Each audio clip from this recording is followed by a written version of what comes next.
next Sunday. Yeah, I thought he had great poise out there, great leadership.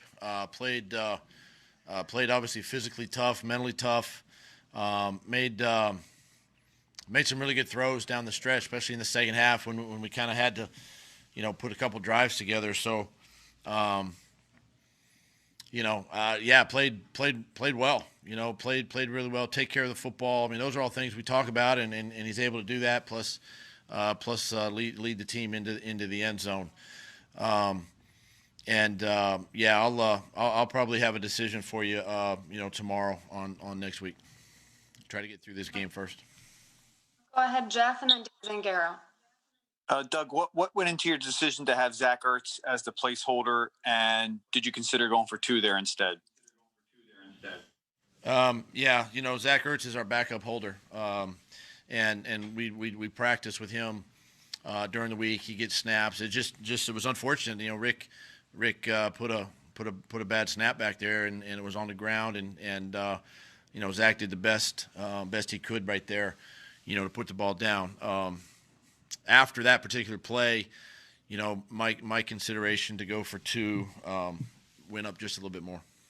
Doug, if I could follow up too, how much were Zach and Rick able to practice on the sideline before they went in?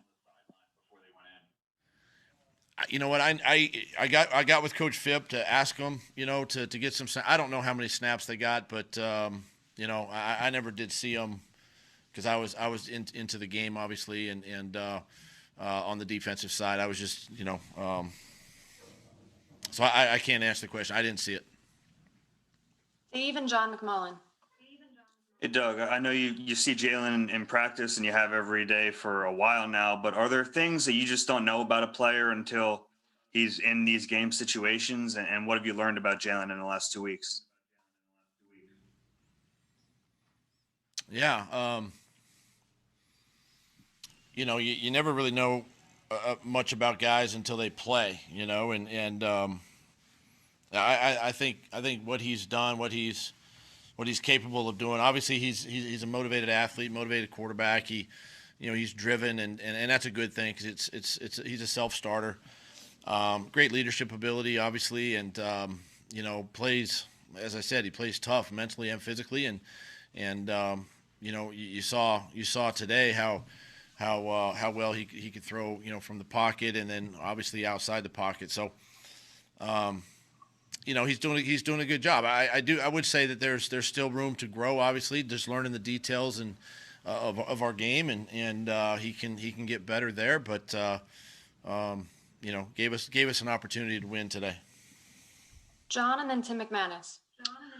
Hey, Doug. To kind of follow up on that a little bit, did you learn anything falling down 16-0? Just the adversity that presents to a starting quarterback, especially one in his second game. Did you learn anything about Jalen from that perspective? Well, I just felt if we just stuck to our game plan, that we could work ourselves back into the game. I mean, we self-destructed, man, in the first quarter. Block punt, we had the safety. It was just mistakes, penalties. We lined up wrong a couple times offensively. It just self-inflicted things in the first quarter that just set us back, and this has kind of been our what's kind of plagued us all season is just these types of mistakes, and we got it corrected obviously, and we climbed ourselves back out of it and put ourselves in that position to win the game at the end. Tim and then Rob Maaddi. Hey, Doug, there was a report today that the Carson would want to move on from the Eagles if this current situation continues. Wanted to get your reaction to that and ask if you've talked to him about it. My reaction is, I tell you this: Carson has done everything we've asked him to do. He's a pro. He's engaging. He's helping Jalen. And so he's doing everything that we're asking him to do right now. I get it, and I understand it's a frustrating situation probably for him, but at the same time, I also see him helping Jalen and helping our offense, and that's what he's doing, during these games. So, yeah, I don't, I don't know much about, the other stuff. Rob and then Martin Frank. Before I get into my question, Doug, I actually also reported that Carson did not say that, and he doesn't want out of Philly. But my question was, Jalen didn't get sacked last week, got sacked 6 times today, 2 tough ones there in the fourth quarter when you guys got down to the 11. What were you seeing that was different between last week and this week that led to some of those sacks?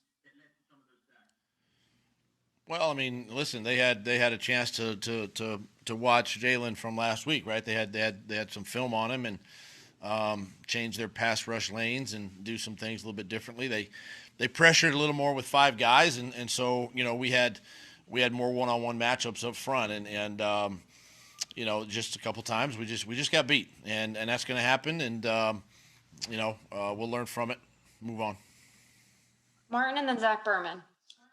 Hey, Doug, obviously without 3 of your 4 starters in the secondary, I mean, Kyler Murray and DeAndre Hopkins had pretty big games, but I mean, was there anything that you liked, seeing like from Jaquette and also Epps? I mean, they forced the 2 turnovers, deep inside your territory and everything. I mean, just how, they played overall despite being so shorthanded.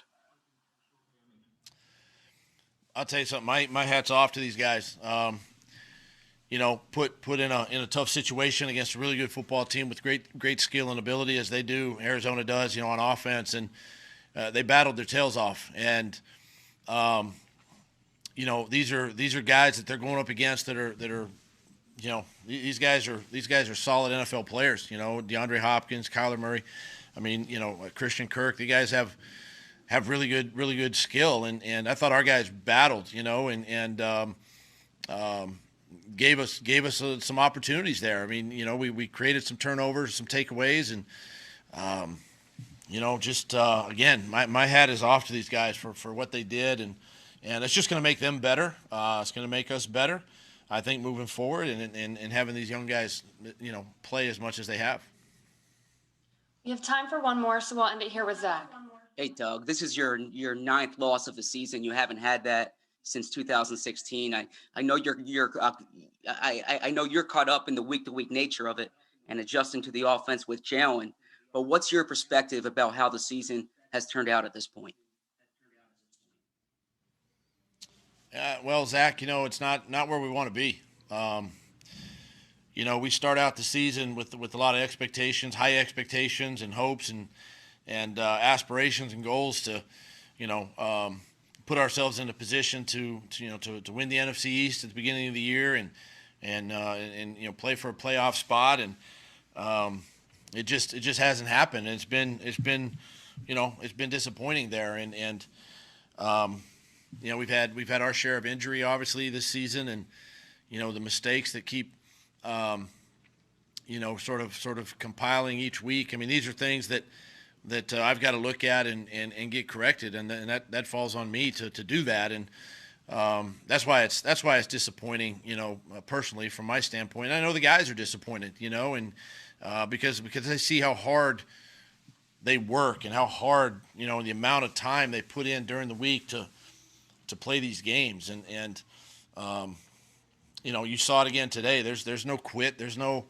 they keep fighting right to the end, 60-minute football games, and giving ourselves a chance to win. And,